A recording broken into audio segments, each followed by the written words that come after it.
You're listening to Deja.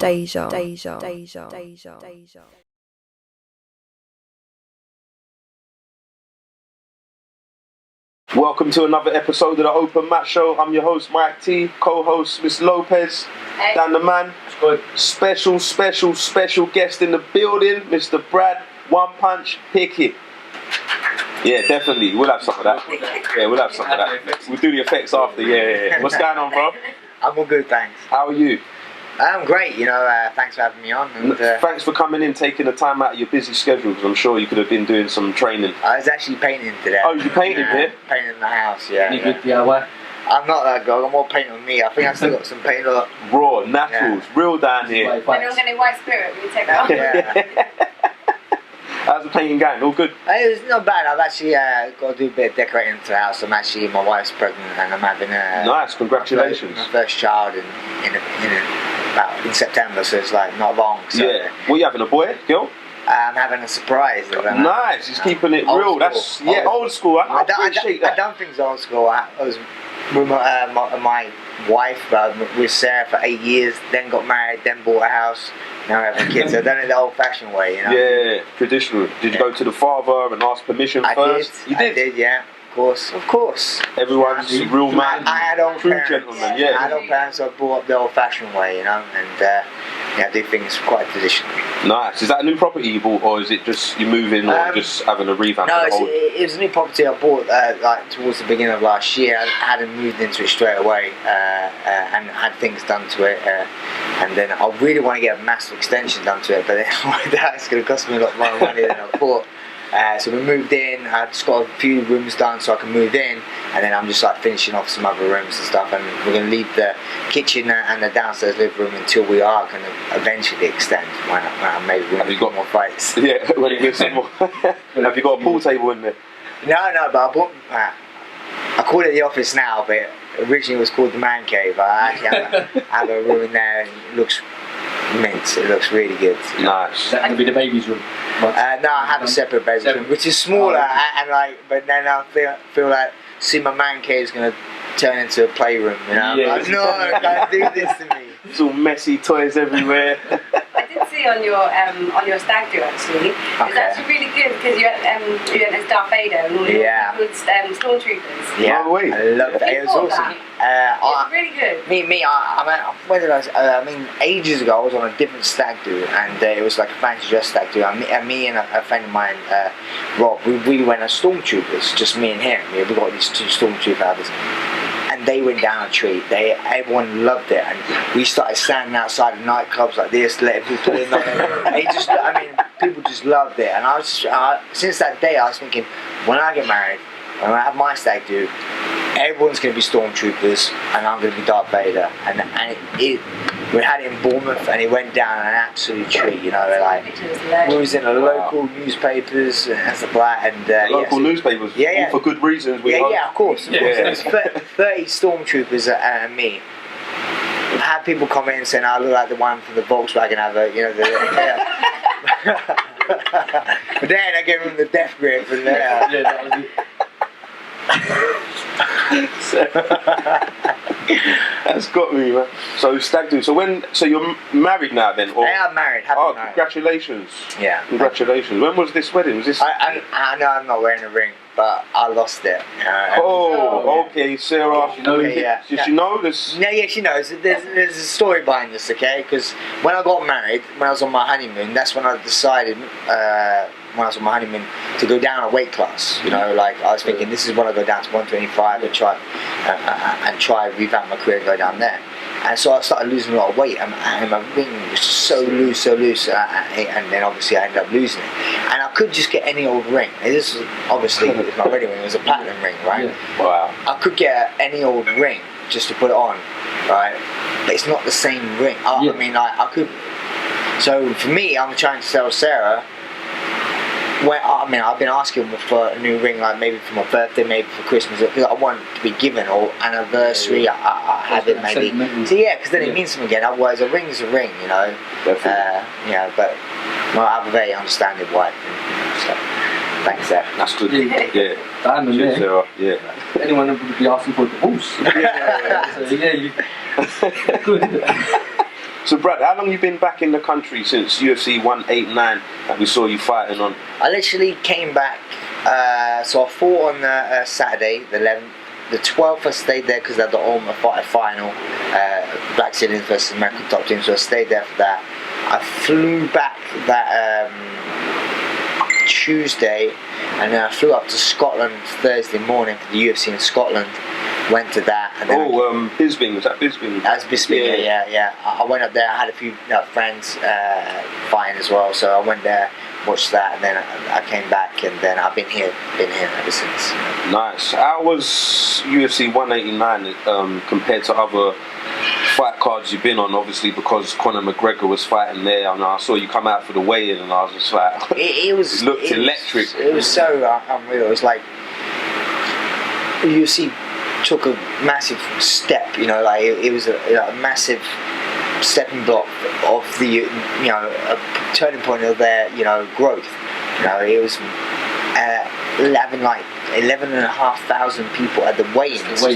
And the fire marshals were stopping people from coming back in, and still people wanted to come into the event, And then obviously and that's the day before the fight. And it was like, it couldn't be any better for the UFC because it was one of the biggest cards of the year, the first fight, first Reebok deal, and then the card just rocked, like from the main card onwards, it was just, probably they could have asked, exactly, that's what it was, and they couldn't have asked for anything better. It helped take the sport to the next level, I think.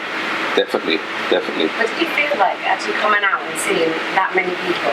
The weigh-ins was weird because obviously I'm not fighting. When I'm fighting, I mean, like you have, you kind of like blank out the audience a little bit.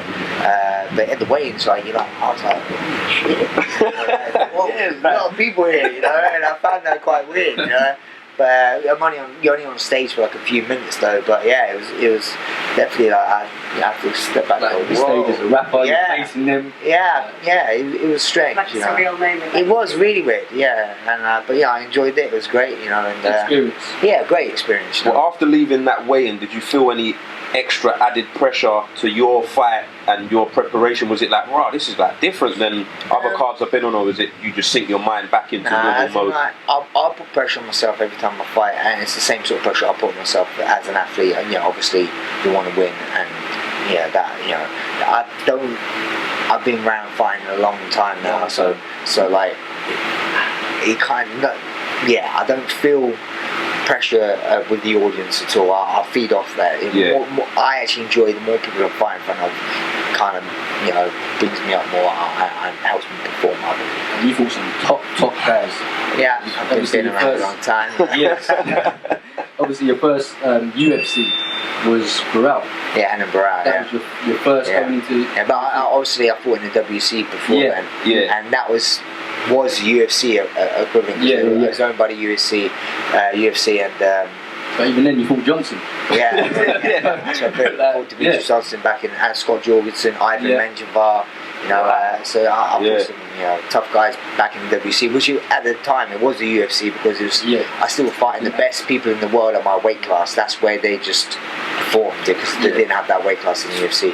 And then when they merged and they went in, so I've been fighting in the top organisation for a long time. How was it when you got the news that UFC want to sign you or you to be on their fight card? How did that transaction take place and with whom?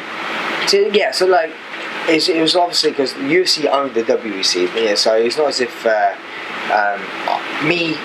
never thought I could fight in the UFC because the weight classes never had it, so it was never been an option for me. So like, so people was like, oh, why didn't you fight in the UFC? I was like, well, who am I going to fight? I don't weigh like 155. I fight 135. So but when I fought in the WC, that was the best in the world. And do you know what? I loved the WC, and it was a really, it was kind of like a tight knit kind of group of people, and it's full of badass people.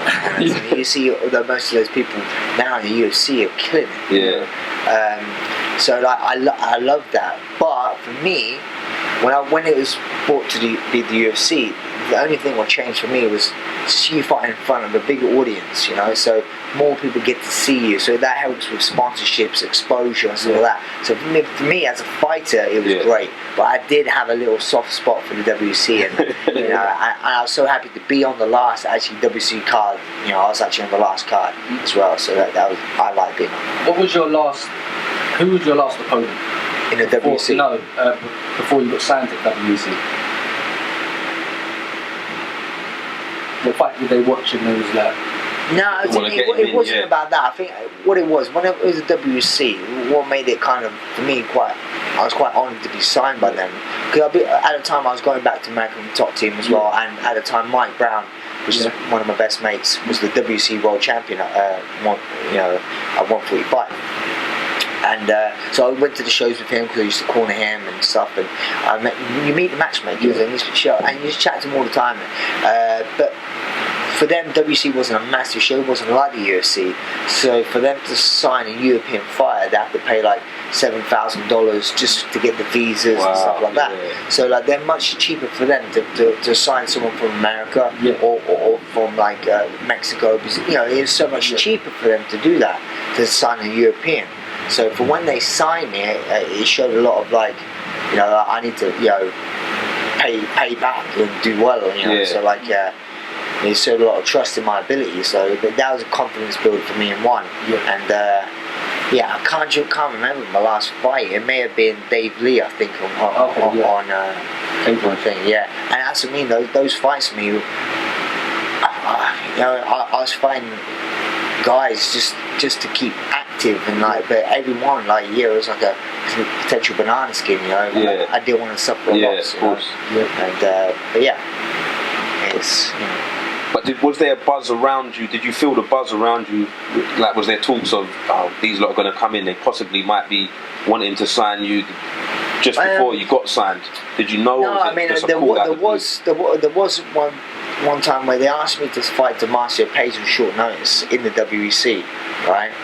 And I was like, yeah, I'll do it, 100%. I'll do it. And then like he got to the stage where working visas would have took too long, you know, and so then they got someone else because working visas. So like, so then just them doing that, I knew they were interested. So I was like, it's gonna be time, and then eventually I got it, and and that was one of the best experiences for me as well, because whenever I got to a level of fighting, I always wanted to fight in the fight capital, which is Vegas, and also I wanted to fight in Japan.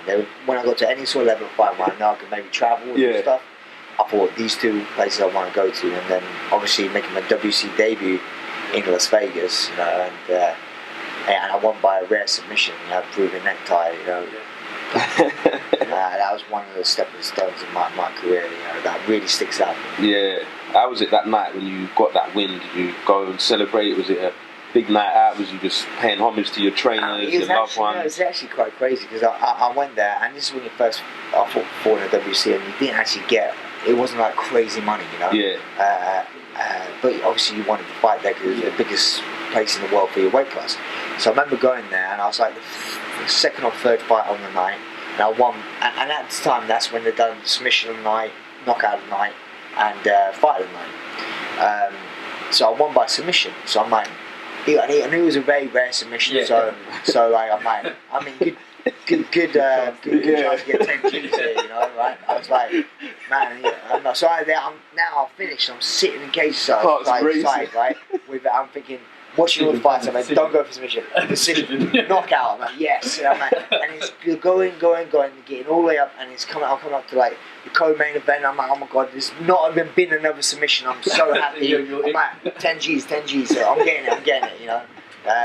And then you get to the main event, and it was Donald Cerrone versus, I think it was Radcliffe, and it was just, they were, I mean, you have to see the fight, but it's really got in some really crazy positions. I think somehow Donald Cerrone had in a backwards triangle, but turned it to a knee bar. It was like, I'm nearly throwing up. Thinking,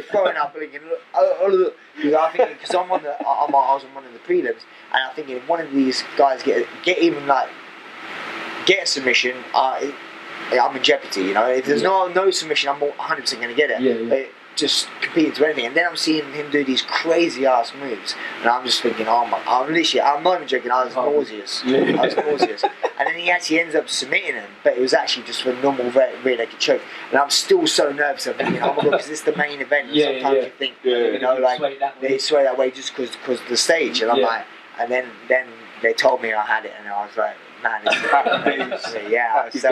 I was so happy. Yeah. So you won that fight. What did you spend your 10 grand on? To be honest, I've always been sensible with my money, as in like I didn't get flashed with stuff. You know, I always, wherever earning money, even before I got to that stage, I reinvested in my training. So I paid for myself to go away and train, and I kind of like spent all my money on myself. Obviously, then when I went to the UFC, I started hitting bonuses in the UFC, and they were a lot bigger. You know, like the 70,000, 60,000. I think, like, you know, I hit in my first 5 fights 4 bonuses. So like, I was doing really well, and that's when I bought my house. You know, I could have been fancy, go and do stuff, but I thought I had to do like stepping stones. I actually spent a lot of money to get married. That wasn't cheap. So like, I was always been sensible with money, you know. So because also I'm not stupid. I know fighting is one part of your career, and you earn good money then. And like any sports athletes, like football and stuff, you can earn a lot of money in a short period of time. But you're not going to earn that. So you have to longevity. Yeah, exactly. So if you're not sensible with it, you know, money comes and goes. When you won, obviously 4 fight of the nights. Is that 4 fight of the nights? I have 5 fights in the UFC. I think my first 5, I won 4. Yeah. Coming away winning them bonuses, did you start to think in yourself, wow, like actually, like I'm good? Did it make you want to train harder and think, what I'm executing is good? Does it make you? I think styles. It was my style. I wasn't winning like. I won 1 knockout a night, and the rest were fighting nights because that's just my style. I like to fight, you know. And Dana White was a big fan of my fighting style. Yeah. And it's just, I think it's who I was. Kind of like I was very proud of my ratio, you know. Yeah. So I was like, man, I want to keep getting fighting nights. So like, anytime I had a fight, I was like, in the back of my mind, I was really like, okay, looks a bit boring. Let's stand up. Let's, you know. I was very active because I've been like that throughout my careers, and like a lot of people get. Don't get me wrong, it's a winning business, you have to win. Yeah. But then also it's an entertainment business, you know.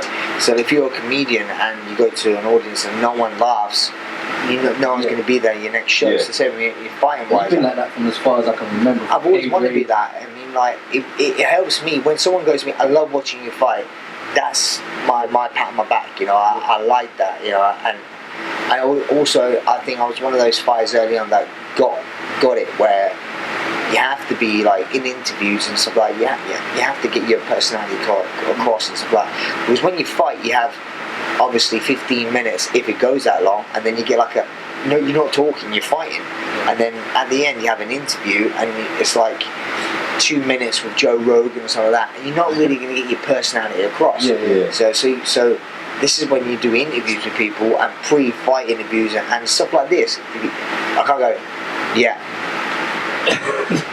it was good. I want to punch him. You know, you need to get your personality across, and I got that early on. You know, and people get to know who you are. That's why you see done so well after the Ultimate Fighter, because you saw people outside of just the fighting environment. You saw them in a house, and you got to know them in a good or bad way. You could be like, I hated that guy. I want to see him lose, or I really love this guy. I relate to him. His dad died like my dad, or he come from this background, and you get to relate to fighters more, and that's where I think UFC went to the next level. Yeah. Go on, Maria. In terms of fighting, like in the US, you fight for the American top team. How do you find the styles from America compared to Europe? Well, obviously, I've been fighting for a long time, so it has changed. Where before there's zero wrestling here in England, and wrestling was a very big attribute that you needed to. I think a discipline that you needed to get involved in. So I understood that early in my career that I knew I had stand up and my ground wasn't great, but you know, you could get good ground, but I knew wrestling was the key, so I knew I had to go out to America, and it was actually Dave O'Donnell and Andy Gear at Cage Rage when I was the champion, flew me out to American top team, you know, to try and help me and Paul Daly, he flew us out, and helped us with our training, and kind of like, when I went out there, I met Mike Brown, and I mean, I fell in love with the training out there. And going to America to train, nowadays it's not a necessity to everyone, because there are people like myself who've been out there a lot, and I come back and I show the techniques that I've learned, and I help out. So it's not like a necessity, but me still, I like to go out there for a few reasons. One, I do have great training partners out there, but like I say, I have great training partners in the UK. But it's like to get away from my day-to-day life, you know, like when I fly and land, training camp starts. It's in a selfish way. It's about me, and like I can just concentrate on my training. My phone's not going off every 2 seconds, and you know, and like, you know, it is a selfish way to look at it, but it's all about me. Yeah? And I mean, that's why I put children on the hold for a long, long time. You know, how is that going to impact you now? I don't know too much. I was born. It can send me one of two ways. You know, like I may not go out. I may be done. You know. I might not want to fight, you know, you never know, or you can maybe like, man, I can't make that decision until I have that thing, that, I say thing because I don't know if it's a boy or girl, in my arms. I think it's a boy. I heard Mike's a good name. I actually Mike T. Nah? He'd have to definitely be able to fight then. I actually think it's going to be a girl. I'm pretty certain it's going to be a girl. I don't know why, I just have that feeling. So you're going to neutral colours? Not yet. We're actually going to wallpaper it, but yeah, I have to go neutral, yeah. What do you think of the emergence of MMA on the UK scene over the years? Because you've been there at one of the first, you know, from many years back, so you've pretty much seen a big picture of it, big growth.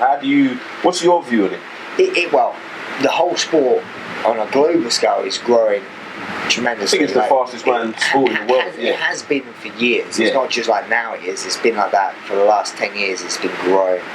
Every year doubling. You know, it's getting massive. And even still, I think it's slower here, growth, but it's still growing. It's not getting worse.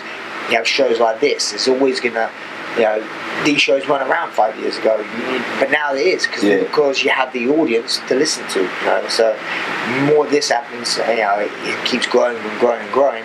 You know, I think, to me, even now, it's the #1 combat sport in the world. Yeah, I'd agree with that, definitely. What do you think of UK fighters? We've got Jimmy Manuwa fighting Anthony Rumble Johnson soon.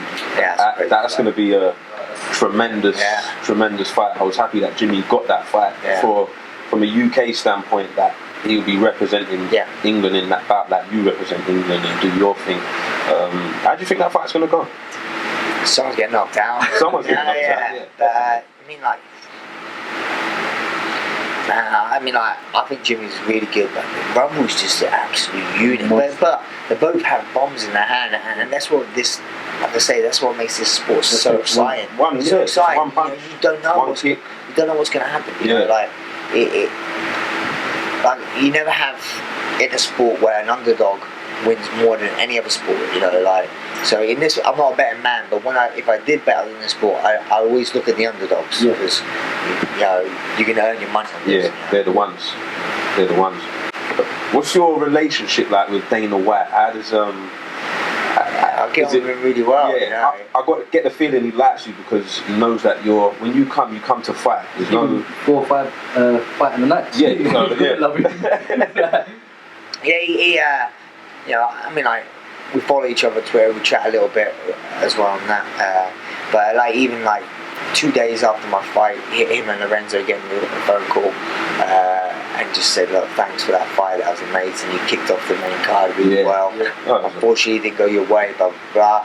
And gave me a little something, which I won't say, but they gave me a text message of kind words. He gave me a little like check, and I was like, thanks a lot, guys. You know, I mean, like, a lot of people slate the UFC in a lot of ways, but if you're good to them, they're good to you. You know, so like, you know, they didn't have to give me any money. I'd done my job, and that was it. I already had paid. They just they appreciated what I did, and they gave me a bit more. So, yeah, I mean. Do you always have do you have a lucky charm? Do you always wear a hat?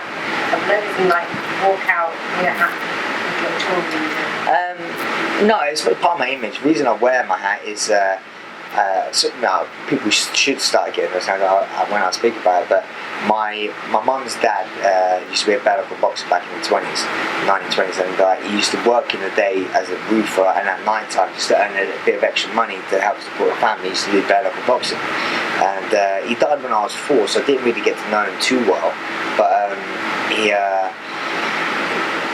when I saw pictures of him, he had braces, he had a hat and stuff, and when I started fighting, I was like, I knew that, again, you need to be, that's how you have to have an identity. Identity, so I said, look, I'm going to be able to pay tribute to my granddad, so that's how that came about. Listen, thanks viewers for tuning in to another episode of the Open Mat Show. We out.